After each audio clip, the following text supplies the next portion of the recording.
Getting ready to go dumb, then go more dumb, then we can keep it lit, let's roll. I love it, let's roll. I love it, let's roll. Pull your panties down. Di video ini, kita akan membahas sejarah perkembangan sistem ekonomi di Indonesia, mulai dari masa pra-kemerdekaan hingga era reformasi. Yuk kita simak bersama. Yang pertama, masa pra-kemerdekaan.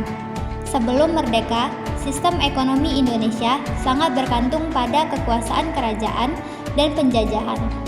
Pada zaman kerajaan, seperti Sriwijaya dan Majapahit, ekonomi berpusat pada pertanian, perdagangan antar pulau, dan maritim.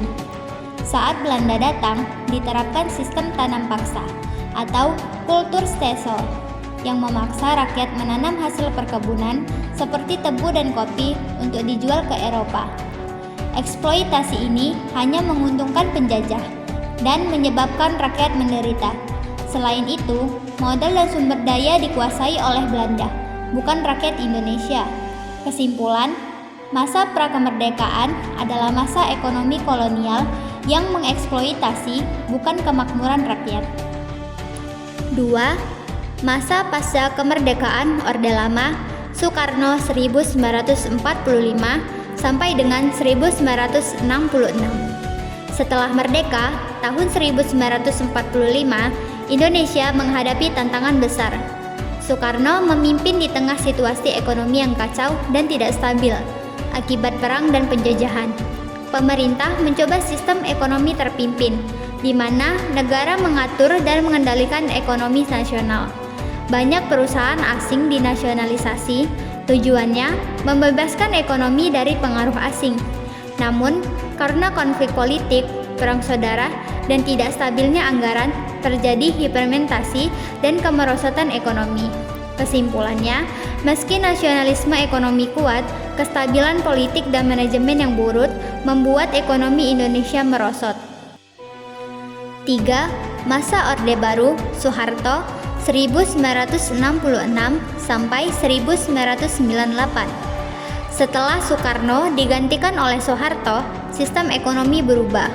Soeharto menerapkan sistem ekonomi terbuka dan liberal, namun dengan kendali negara melalui teknokrat. Fokus pada stabilitas, pertumbuhan ekonomi, dan pembangunan, disebut juga dengan trilogi pembangunan. Dibentuk Repelita, rencana pembangunan 5 tahun, swasembada pangan pun tercapai, investasi asing masuk, infrastruktur dibangun, dan pertumbuhan ekonomi meningkat pesat. Namun, ada sisi gelapnya. KKN atau korupsi, kolusi, dan nepotisme merajalela. Kesenjangan ekonomi meningkat. Pada 1997 sampai 1998 terjadi krisis moneter Asia melanda Indonesia, menyebabkan inflasi, pengangguran, dan akhirnya Soeharto mundur. Kesimpulannya, ekonomi stabil dan tumbuh, tapi tidak merata. Ketergantungan pada utang dan sistem yang korup membuat Indonesia rapuh saat krisis. 4. Era reformasi mulai dari B.J. Habibie 1998 sampai dengan sekarang. Era reformasi dimulai pada Mei 1998 setelah Presiden Soeharto mengundurkan diri akibat krisis ekonomi 1997 sampai dengan 1998 yang disebabkan oleh melemahnya nilai tukar rupiah, kolapsnya sistem perbankan, masifnya utang luar negeri, KKN atau korupsi, kolusi, nepotisme di masa Orde Baru. Tujuan utama era reformasi membangun ekonomi yang lebih terbuka, demokratis, dan bebas dari monopoli. 1. B.J. Habibie 1998 sampai dengan 1999. Sistem ekonomi reformasi struktural dan deregulasi. Kebijakan utamanya yang pertama adalah menderegulasi ekonomi, membuka sektor-sektor yang sebelumnya dimonopoli oleh kroni Orde Baru. Yang kedua, mereformasi sektor perbankan melalui pembentukan IBRA atau Badan Penyihatan Perbankan Nasional. Yang ketiga, menghapus sistem konglomerasi kroni. Yang ketiga, privatisasi BUMN untuk menekan utang negara, menekankan cadangan devisa dan memperkuat nilai rupiah. Hasilnya, ekonomi mulai pulih secara bertahap. Inflasi dan nilai tukar membaik meski belum stabil. Yang kedua, Abdurrahman Wahid atau Gus Dur 1998 sampai dengan 2001. Sistem ekonomi, desentralisasi, dan reformasi politik ekonomi. Kebijakan utama: yang pertama, melanjutkan reformasi perbankan dan kebijakan IMF. Yang kedua, desentralisasi fiskal, transfer anggaran ke daerah atau otonomi daerah. Yang ketiga, mendorong kebebasan pers dan perdagangan terbuka. Yang keempat, mulai membatasi intervensi negara dalam pasar. Tantangannya, ketidakpastian politik dan pergantian kabinet sering menghambat program ekonomi. 3. Megawati Soekarno Putri 2001 sampai 2004. Sistem ekonominya, stabilitas makro dan penataan fiskal. Kebijakan utama: yang pertama, fokus pada stabilitas fiskal dan moneter. Kedua, menurunkan utang luar negeri dan menekankan inflasi. Yang ketiga, membangun kembali kepercayaan investor asing. Yang keempat, meneruskan privatisasi BUMN dan kerjasama dengan IMF.